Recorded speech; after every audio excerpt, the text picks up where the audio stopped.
श्रीमद्भागवतं चतुर्थस्कन्धः अद पञ्चमोऽध्यायः 13 श्लोकम्।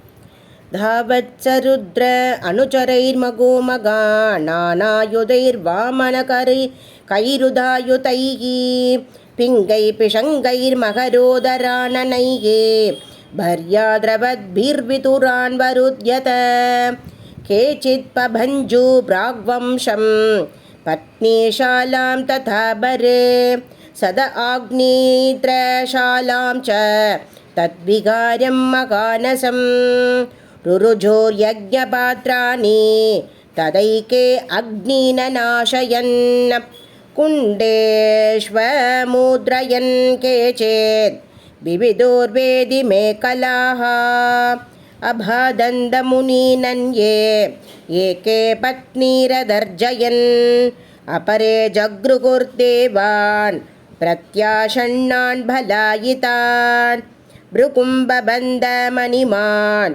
वीरभद्रप्रजापतिं चण्डीशभूषणं देवं भगं नन्दीश्वरो अग्रहीत् सर्व एवद्विजो दृष्ट्वा सदस्यासदि औकशग धैर्यतमाना सुपृशं क्रावभिर्नैकधाद्रवन् जुग्वद शुभहस्तस्य श्मश्रूणि भगवान् भवग भृको लुलुञ्जे विशदसि योः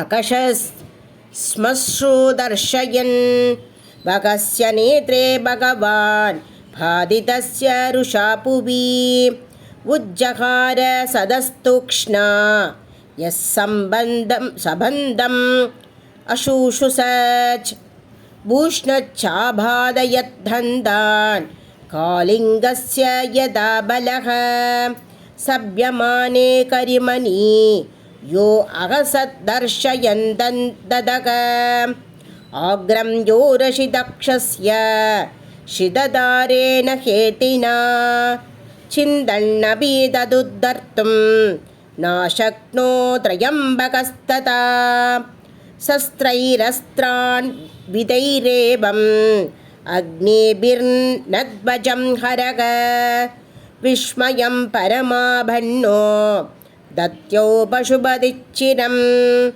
दृष्ट्वा संयपनं योगं पशूनां सपतिर्मगे यजमानपशोहस्य घायातेनाकरच्चिरः साधुवादस्तदा तेषां कर्म दत्तस्य संशता भूतप्रेतपिशाचानाम् अन्येषां तद्विपर्ययक जुगावै तच्चिरस्तस्मिन् दक्षिणाग्नावमर्षितः तद्देव यजनं त्यक्त्वा प्रातिष्ठत्कुक्यकालयम्।